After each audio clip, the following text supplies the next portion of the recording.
Bismillahirrahmanirrahim. Alhamdulillahi rabbil alamin. Salatu wassalam ala asyrafil anbiya wal mursalin sayyidina Muhammadin wa ala alihi wa sahbihi ajma'in wa ba'du. Kita teruskan hikmah daripada kitab Al-Hikam Ibn Athaillah Sakandari. Kita sampai kepada hikmah yang ke-34. Hikmah yang ke-34 katanya ukhruj min awsafi bashariyatika an kulli wasfin munaqidhin li'ubudiyatika litakuna linida'il haqqi mujiban wa min hadratihi qariban. Keluarlah kamu dari sifat-sifat kemanusiaanmu akan sifat-sifat yang bertentangan dengan penghambaanmu pada Tuhanmu, agar supaya kamu tergolong orang yang menjawab seruan Tuhan dan dekat dengan Tuhan.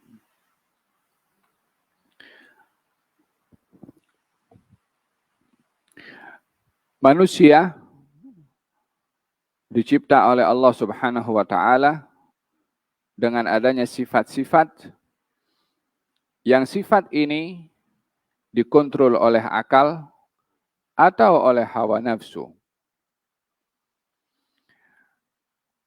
Sifat-sifat manusia terbagi kepada dua bahagian yang memainkan peranan pada tindakan dan sikap. Ada sifat hati dan sifat tubuh badan. Sifat pada tubuh badan terbagi kepada dua, sifat taat dan sifat maksiat. Sifat yang ada pada hati juga terbagi kepada dua, ada sifat taat dan sifat maksiat. Sifat taat pada tubuh badan seperti memberi.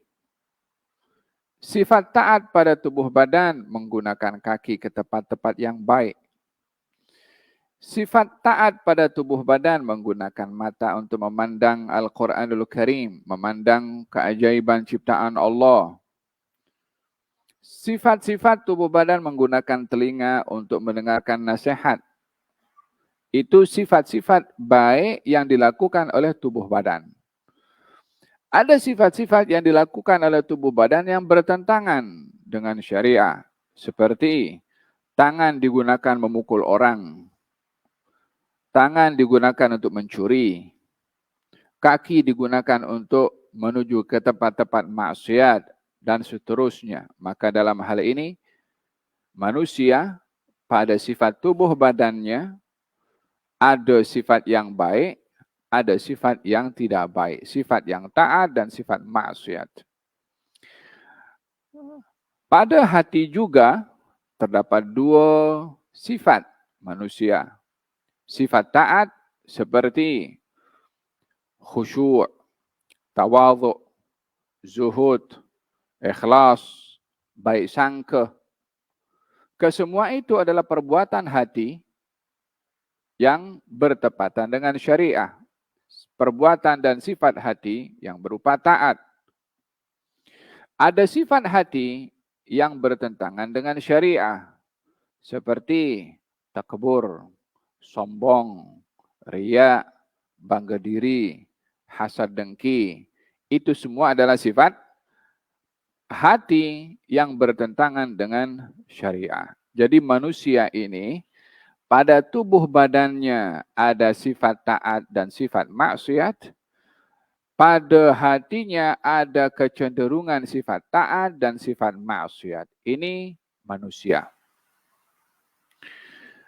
Kata Syekh di sini mengatakan, keluarlah kamu daripada sifat kemanusiaanmu yang membawa kamu melakukan perbuatan yang bertentangan dengan syariah, bukan yang bertepatan dengan syariah.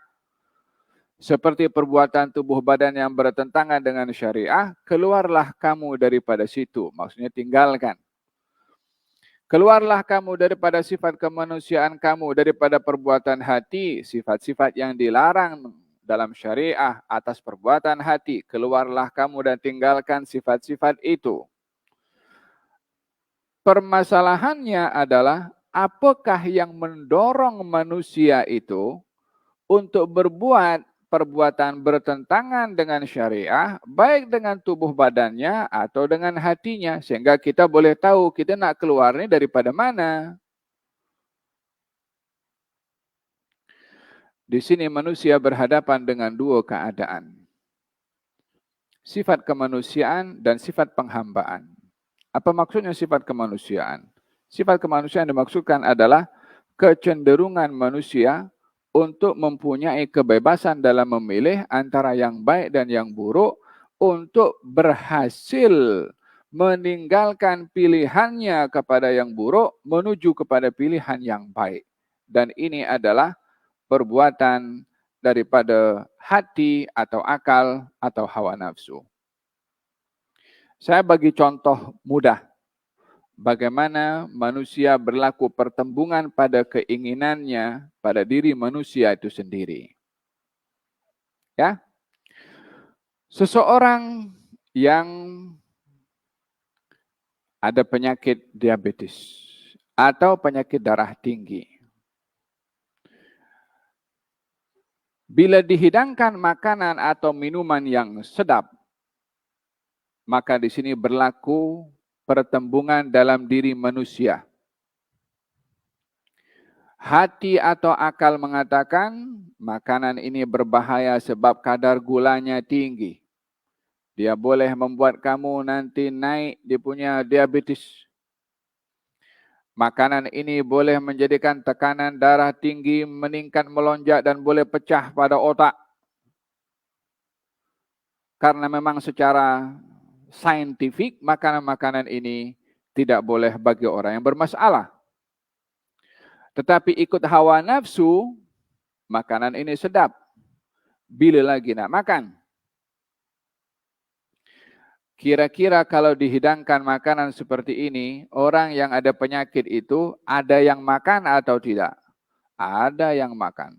Walaupun dia tahu ini bertentangan dengan kesehatan tubuh badannya. Contoh yang kedua, siapa yang tidak tahu kalau arak itu membahayakan kepada tubuh badan? Secara bukti saintifik, ia membahayakan kepada tubuh badan.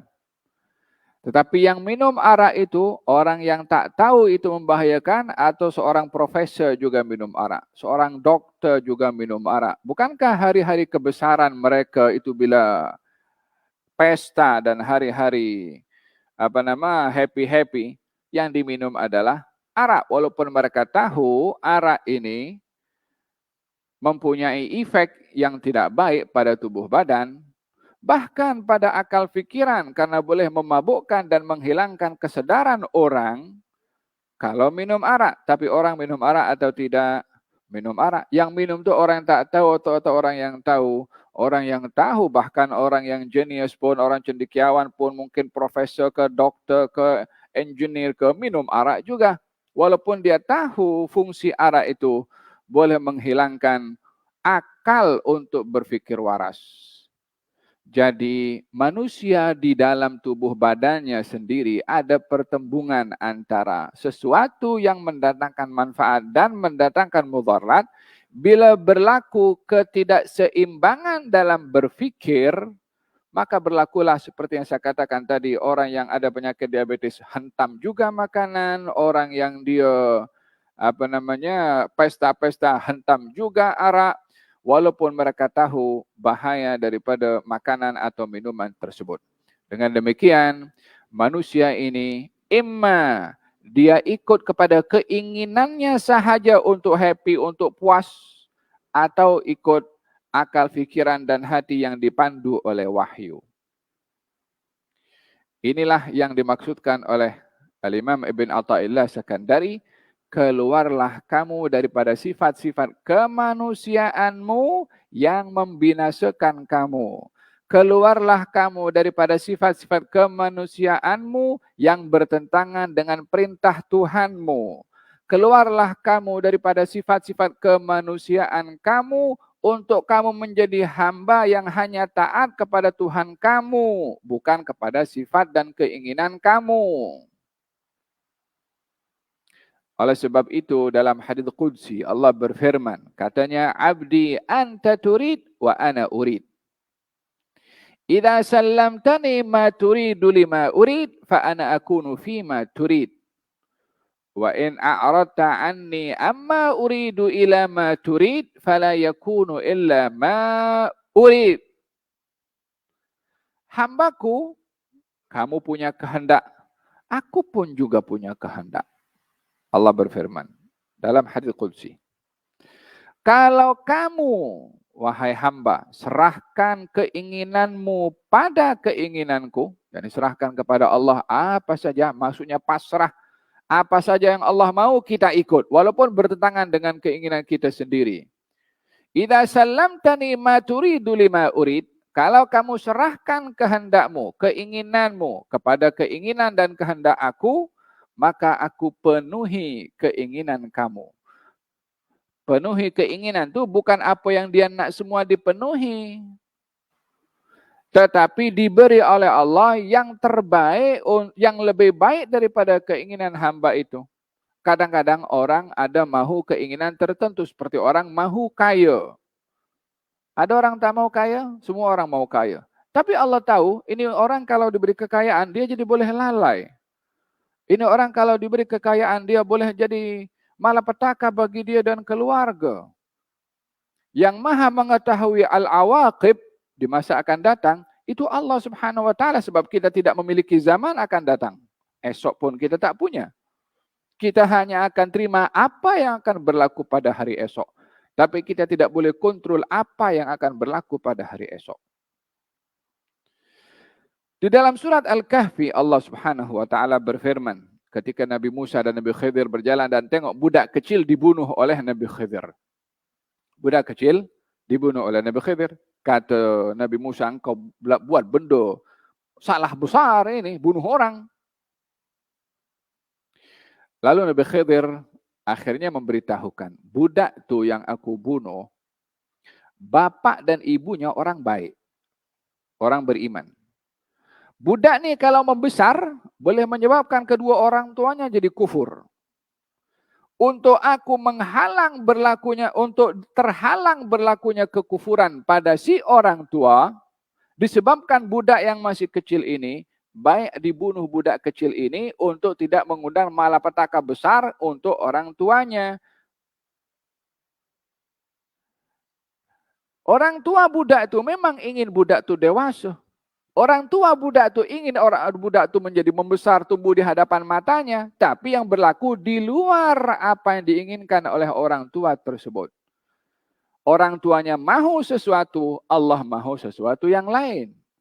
Jadi kalau dibiarkan keinginan orang tua terhadap anaknya membesar, apa yang akan berlaku kepada orang tuanya? Boleh jadi kufur. Allah berkehendak yang lebih baik untuk orang tuanya.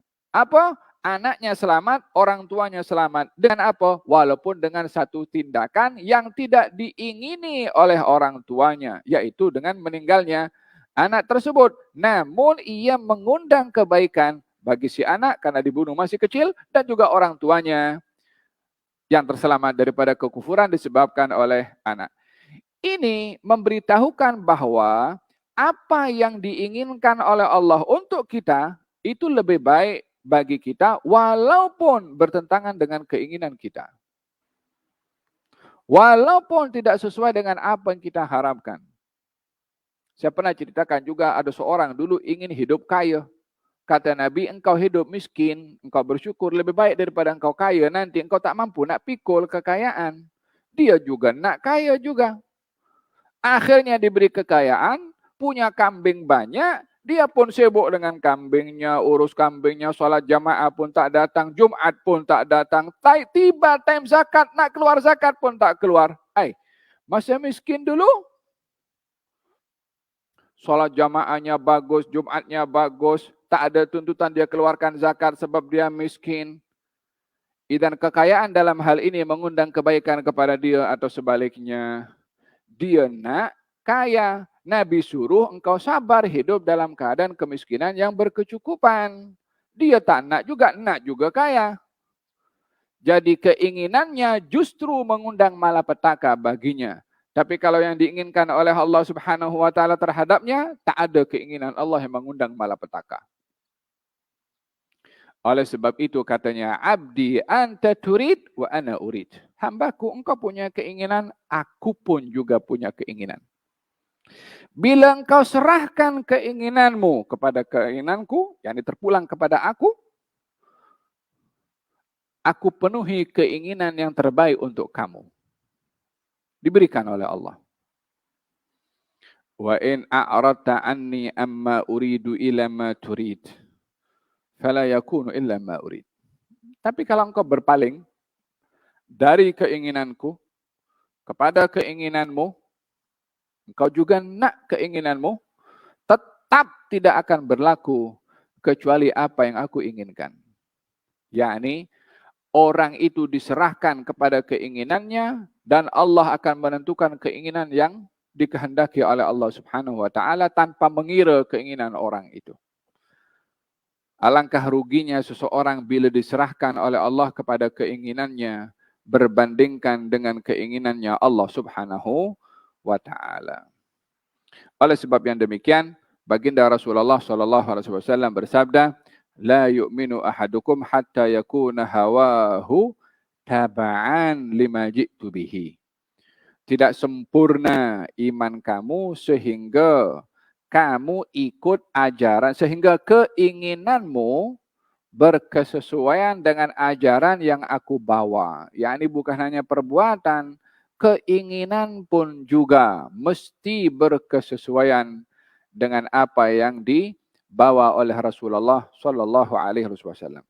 Dalam hal ini yang menjadi penghalang utama kepada manusia untuk mengikutkan keinginannya dengan keinginan Allah adalah hawa nafsunya sendiri. Manusia berhadapan dengan dua ketaatan. Imma dia taat pada Allah atau dia taat pada hawa nafsu. Kalau ia taat kepada hawa nafsu, dia lebih mengedepankan kemanusiaannya berbandingkan penghambaannya. Tapi kalau dia mengedepankan ketaatannya kepada Allah, dia lebih mengedepankan pengabdiannya kepada Allah berbandingkan kepada sifat kemanusiaannya. Di dalam Al-Quranul Karim Allah berfirman, ketika ada seorang datang kepada Rasulullah, dua orang, satu Yahudi, satu munafik. Datang kepada Rasulullah lalu memberitahukan antara mereka berdua ada masalah yang memerlukan penyelesaian. Maka didengar oleh Nabi kes. Dalam hal ini Nabi berstatus sebagai hakim. Hakim kena dengar kes dan juga hujjah, dalil, bukti.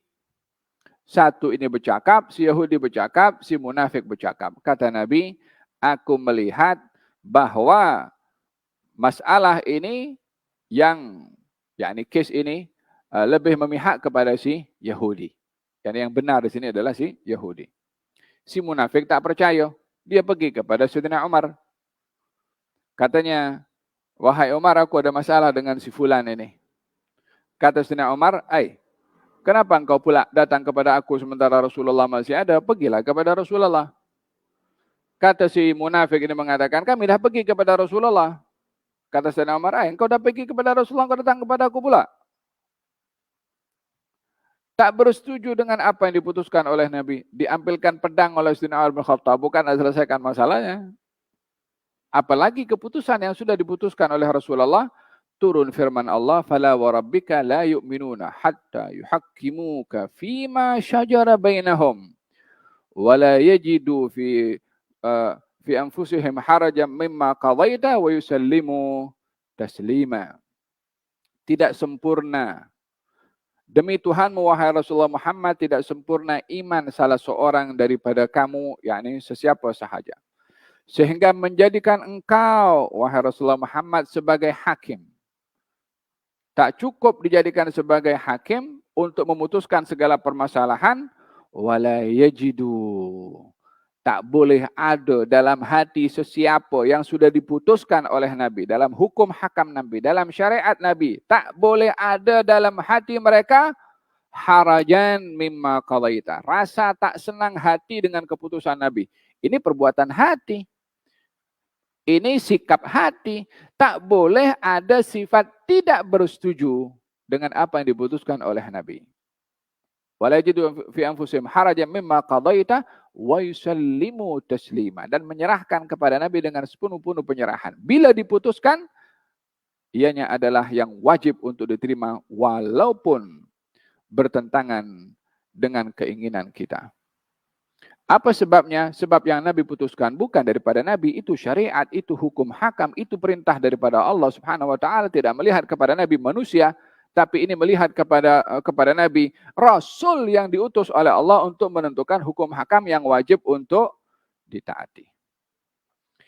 Idzan hadirin yang dirahmati oleh Allah Subhanahu wa taala, permasalahan yang dihadapi oleh manusia untuk mentaati Allah atau mentaati hawa nafsunya adalah keinginan daripada hawa nafsu yang perlu untuk dilawan.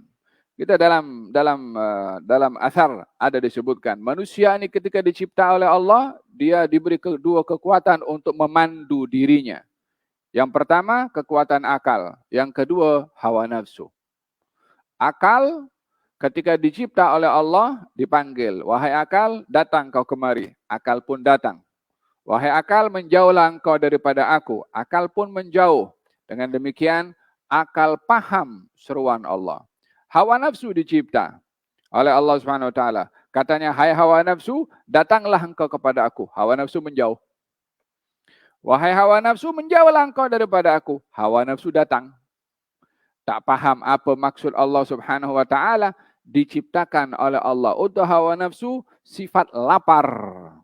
Ketika lapar, maka ketika dipanggil dia datang, ketika disuruh menjauh dia pun menjauh.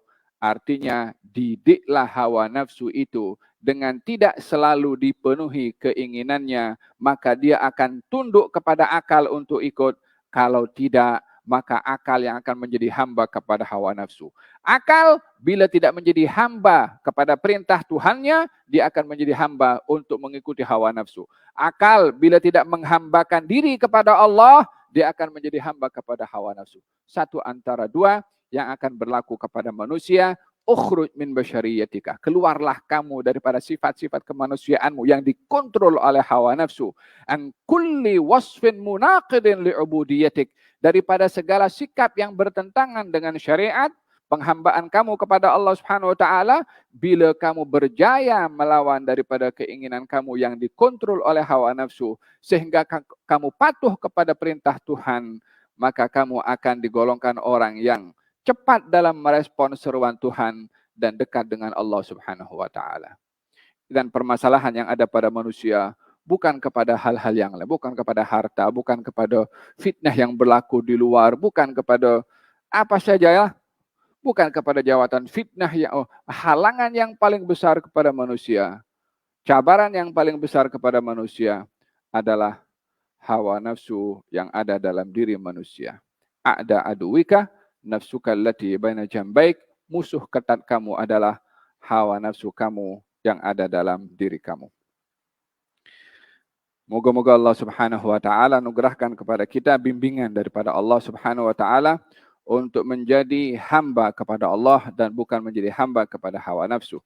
Dan moga-moga Allah Subhanahu wa taala berikan kekuatan kepada hati dan jiwa kita untuk memahami rahasia khitab, rahasia message, pesanan daripada Allah Subhanahu wa taala kepada kita sebagai hamba untuk dapat mendahulukan perintah Allah berbandingkan selainnya. Wassallallahu ala sayyidina Muhammadin wa ala alihi wasallam. Alhamdulillahirabbil alamin.